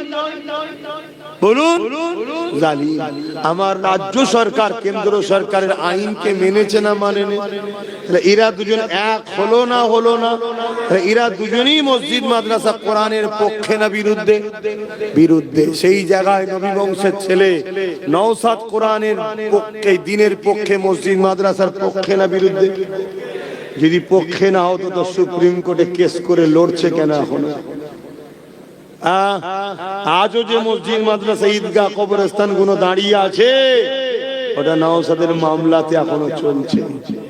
তাই আপনাদের উচিত হবে একজন ধর্মগুরু হিসাবে, এটা কোনো অন্যদিকে নিলে হবে না, এটা ধর্মগুরু হিসাবে আমার ভালোবাসার মসজিদের পক্ষে যে দাঁড়াবে তার পাশে আমাদের দাঁড়ানো দরকার আছে না? না। তাই নওশাদের হাতকে শক্ত করার আহ্বান আপনাদেরকে জানালাম। আর এরা দুজন যে মসজিদ মাদ্রাসার বিরোধী করছে, এদেরকে ধ্বংস করার জন্য ওসিলা হিসাবে আপনাদেরকে ঐক্যবদ্ধ হওয়ার আহ্বানও করলাম। এটা করার অধিকার আছে না? ভাবছেন না তো হুজুর আবার এইসব রাজনীতির কথা কেন বললো রে বাবা? এটা ভাবছেন না? নবী দিবসের মেম্বারে ইসলাম বিদ্বেষীদের নিয়ে এসে, রাজনীতির নেতাকে নিয়ে এসে তখন রাজনীতি হয় না? ইফতার পার্টির নামে আমার ধর্মের একটা বৃহত্তম ফরজ কলেমা, নামাজ, রোজা, 3 নম্বরে যেটা আছে, সেই ইফতার পার্টির নামে গপ গপ করে সারাদিন গিলেছে যেগুলো, সেগুলোকে নিয়ে এসে কি রাজনীতি নয়? ঈদগাহ কোথায়? ঈদগাহ, এটা ঈদগাহ নাকি? হ্যাঁ, এই ঈদগায় যখন ঈদের নামাজ হয়, মা বোনেরা আসে, আমার ধর্মের ঈদের নামাজে আমার মুসলিম মেয়ে আসতে পারে না। কলকাতায় ঈদের নামাজে রাজ্য সরকারকে নিজে রাজনীতি নয়? কোটি কোটি টাকা আমার তোমার ট্যাক্সের টাকায় দীঘাতে মন্দির করা, এটা ধর্ম নামে রাজনীতি নয়? কি গো, এই আজকে নিউ টাউনে 1100 কোটি টাকা আমার তোমার টাকা, জনগণের টাকা, দেশবাসীর টাকা, বাংলার মানুষের ট্যাক্সের টাকা জায়গা ধর্মের স্থানের জন্য দিয়ে দিল। অপরদিকে ওই নিউ টাউনে তোমার আমার গাটের পয়সায় মসজিদের টাকাকে জোর করে দখল করে রাজ্য সরকার হিটকোকে দিয়ে দিচ্ছে। তাহলে এরা মসজিদের দুশমন নয়? এরপরও যদি কোনো মুসলমান এদেরকে শক্তিশালী করে, তার ঈমান থাকবে? একটু ভাব, পাওয়ার তৈরি করে। আগামী দিন বড় ভয়ানক। মৌলানা দরকার, ইমাম দরকার, ইমাম দরকার, কিন্তু ইমামের ফু দিয়াতে কেস হয় না। আর হুজুরের পানি পড়াতে তোমার জেল থেকে বেরিয়েও যাবে না। বার করার জন্য লোক দরকার, এটাও দরকার, ওটাও দরকার, দাওয়াও দরকার, দোয়াও দরকার। কি দাওয়াও দরকার, দোয়াও দরকার। আমরা নাই দোয়া করলাম, হুজুর মৌলী সাহেব মিলে দোয়া করছি, কিন্তু দাওয়াটা কে দেবে? তা নওশাদের সাথে যদি আরো গোটা 30 যদি শক্তিশালী হবে না কমবে? এটা ভাববে। যাক, আমি আর কথা বাড়াচ্ছি না, নামাজ পড়তে হবে। আমার মুরব্বী আব্বা জানগুলো রয়েছেন, আমার কথাতে কেউ কষ্ট পেলেন না? আমার পর্দার আলে মা গুলো শুনছেন, 1000-1200 টাকায় বিক্রি হয়ে যাবেন না। ওই কিছুদিন আগে বিহারে ভোট হয়ে গেল, আমার অনেক মা বোনেরা নেচেছিল বিজেপির মিটিং এ গিয়ে, খুব নেচেছে।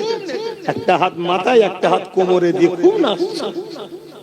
10,000 টাকা দিয়ে, কত 10,000 টাকা, খুব নেচে।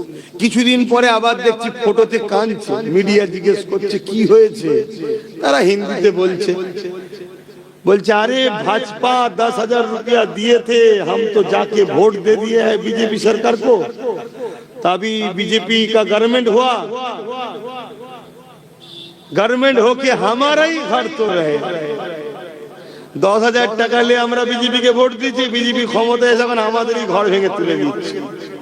কথা কিছু মাথায় ঢুকছে? তাহলে আজকে ওই 1,000-1,500 যদি আমার মা বোন যায়, কাল যখন ঘর ভেঙে দিয়ে বাচ্চাকে কোলে নিয়ে রাস্তায় লাইন দিয়ে শীতের সময় কাঁদতে যাবেন মা বোনেরা, তখন আমাদের কিছু করার থাকবে না। মুরগি আমরা পুষি, চাল খাওয়াই, কেন? কুটুম আসলে জবাই করে খাওয়াবো, তাই। কথা মুজে ঢুকছে? 1000-1000 কোটি টাকা খরচ করবে, কিন্তু পরবর্তীতে তুমি টিকে থাকার জন্য তোমার হাতে লাঠি আছে তো, পাওয়ার আছে তো, না বিপদে পড়ে যাবে। ডিফেন্স করবে কে? ভাবো। তো সেই জায়গায় আমি আপনাদের ভালোবাসি, আপনাদেরই ছেলে, আপনাদেরই ভাই, আপনাদের পীরের আওলাদ। আমার দায়িত্ব আছে বলা। জোর করছি কি কাউকে? না, জোর করছি, ভালো লাগলে না, ভালো না। অনেকে ফোন করছে, অনেক কিছু সমস্যা, অনেকে ফোন করছে, অনেক কিছু সমস্যা। আমি বলছি আমি দোয়া করছি। বলছে হুজুর দোয়াতে কি হবে? আমি বলছি কেন? তোরাই তো বলেছিলি হুজুরের ছেলে রাজনীতি করবে, কেন দোয়া করবে তো? কথা শুনছেন না? বলছে আমাদের সেই একটা সময় ছিল আমি তাহলে জেগেছি যখন চেষ্টা কর, চেষ্টা কর। সবাই মিলে আগে ঘরটা করি, তারপর তো ঘরের ভেতরে ঢুকে যে থাকবি, তখন ঠান্ডা লাগবে না কি? তো যাক, কথাই কথা বেড়ে যাচ্ছে, নামাজ পড়তে হবে। এই মাহফিল প্রতি বছরে হয়, এসেছি, ছেলেরা যাচ্ছে, একটু পকেটে হাত দেন, যা যা খুশি একটু শরীক হন, অসুবিধা আছে? যারা বাইরে রয়েছেন কি গো, কষ্ট পেলেন নাকি আমার কথাতে? একটু হাত তুলে দেখান না, আমার সাথে আছেন তো নাকি? বাইরের গুলো সাথে আছেন তো? আলহামদুলিল্লাহ। যদি না থাকেন তাও আমার অসুবিধে নাই, দেখে খুশি হলো, দেখে খুশি হলাম। দেন। আবার হঠাৎ করে শুনছি নাকি দুদিন ঈদের ছুটি, দুদিন কুরবানির ছুটি দিয়েছে নাকি? তা টোপে টোপ টোপ মাছ ধরতে গেলে কি লাগে? টোপ টোপ টোপ টোপ। যদি বংশী একবার লেগে যায়, ও সারা রাত পুকুর খেত ঘুরিয়ে লাস্টে কড়াতেই তুলবে। আর মনে রেখে দিও, যতটুকু যা হচ্ছে একটা ছেলের চাপেই হচ্ছে। কেন? মিজাজ নিলেই বলছে ভাইজান একাই চলে যাচ্ছি, তাহলে অমনি বলছে না রে আব্বা, শোন শোন শোন শোন, কি লাগবে বল, কি লাগবে। তাহলে বিরোধী থাকা ভালো না খারাপ? ও যত শক্তিশালী হবে তত বাজারে তোমাদের ডিমান্ড বাড়বে, শুনছেন তো? তত ডিমান্ড বাড়বে। তেজপাতা হয়েও না, নুন হও, নুন। শুনতে খারাপ লাগে, কিন্তু নুন এত খতরনাক জিনিস, না দিলেও বিপদ আর বেশি দিলেও বিপদ। কথা বুঝে আসছে? না দিলেও বিপদ, বেশি দিলেও নুন। শুনতে খারাপ লাগতে পারে, কিন্তু সারা রাত বাইরে পড়ে থাকে দোকানের, কেউ ঘাঁটতে আসে না। কেন? ঘাঁটলেই বিপদ আসে।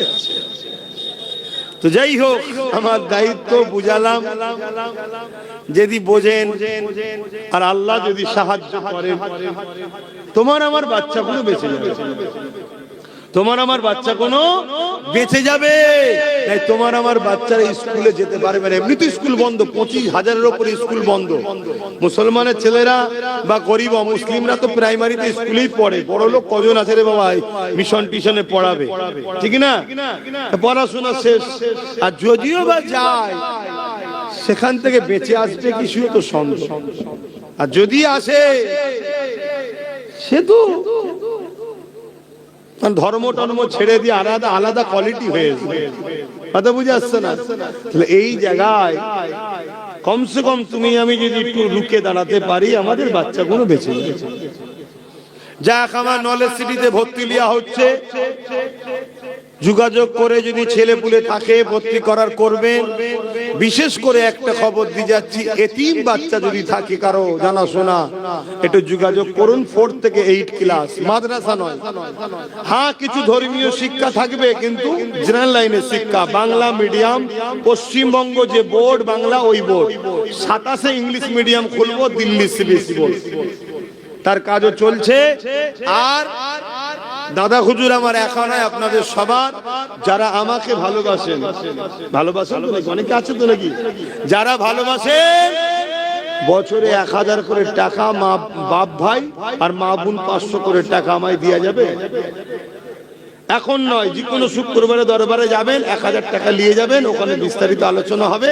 একটা বই করে দেবো, সেই বইয়ে তুলে আমি সই করে দেবো যে আমার অমুক বাপ অমুক ভাই 1000 টাকা আমাকে দিয়েছে। আবার পরের বছরে 1000, আবার পরের বছরে 1000, পার বছরে 1000 করে টাকা এই ছেলেটাকে দিয়ে যাবে না?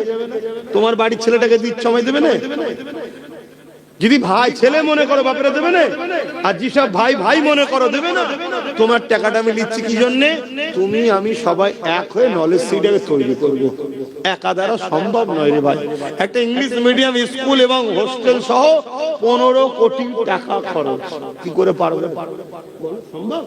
কিন্তু আমরা সবাই যদি এক জায়গায় হই, কারো গায়ে লাগবে, কারো বছরে 1000 গায়ে লাগবে, কিন্তু হু করে হয়ে যাবে। এটা বলে গেলাম, যদি চাও যে কোনো শুক্রবার দরবারে যাবে, 1000 করে টাকা নিয়ে যাবে, ওখানে যে আলোচনা করব, নিজে হাতে বই করে তোমায় সই করে দেবো যে তুমি আমার নলেজ সিটির সঙ্গে জুড়লে। আর মা বোনেদের জন্য 500, ছেলেদের হাতে বা স্বামীর হাতে দিয়ে পাঠাবেন, আমি বই করে সই করে পাঠিয়ে দেবো। আবার 1 বছর পর দেবো, ওই বই নিয়ে যাবেন, আবার টাকা 1000 নিয়ে যাবেন, আমি তুলে আবার সই করে দেবো। আস্তে আস্তে আস্তে আস্তে তুমি দাও, আস্তে আস্তে আমি করি। একটা দিন তোমার আমার সহযোগিতায় ওই জায়গায় একটা জায়গা গড়ে উঠবে, তোমার আমার ছেলে মেয়েরা ওখানে হাজার হাজার পড়াশোনা করবে। আসেন ছোট করে একটু দোয়া করি, নামাজ বাদ আরো জলসা আছে। আমার ইমাম সাহেব ভাই উঠবেন, তারপরে আরো কি আছে,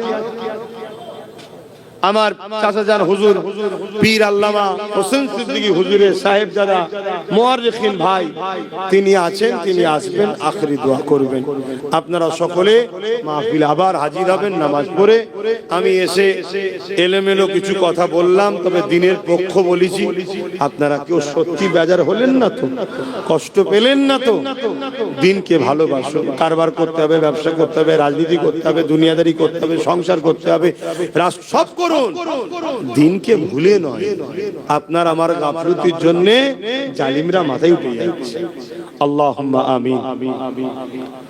আয় আল্লাহ, আখেরি দোয়া তো আমার ভাই করবে, আমি এতটুকু দোয়া চাইছি মালিক, আপনি আমাদেরকে তাকত দেন, হকের পক্ষে, ন্যায়ের পক্ষে, দিনের পক্ষে লড়াইয়ের ক্ষমতা দান করুন। জালিমদেরকে আপনি ধ্বংস করে দিন। আল্লাহ আমার ভাই নওশাদকে কামিয়াবি দান করুন। আল্লাহ আমার নলেজ সিটিকে কবুল করুন। আমার রাষ্ট্র ভারতবর্ষকে আপনি নিরাপদে রাখেন, সার্বভৌমত্ব সুন্দর ভালো রাখেন। প্রত্যেকটা ধর্মের মানবতা প্রেমিক মানুষের মধ্যে মানব বন্ধন দেন।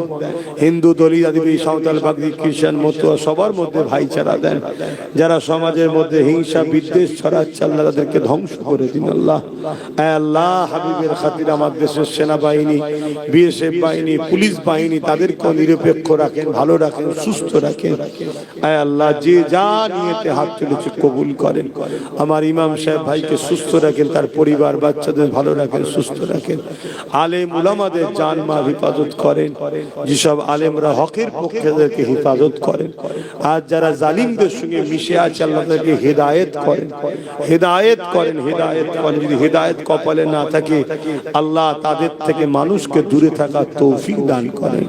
হাবিবের খাতির রহমতকে দোয়া কবুল করে নিন। আমিন আমিন আমিন। বারহাক্কান লা ইলাহা ইল্লাল্লাহু মুহাম্মাদুর রাসূলুল্লাহ সাল্লাল্লাহু আলাইহি ওয়াসাল্লাম। আসসালামু আলাইকুম। হাতে মুসাফা নয়, মুখে সালাম দেন। ওয়া আলাইকুম সালাম। মসজিদে রেডি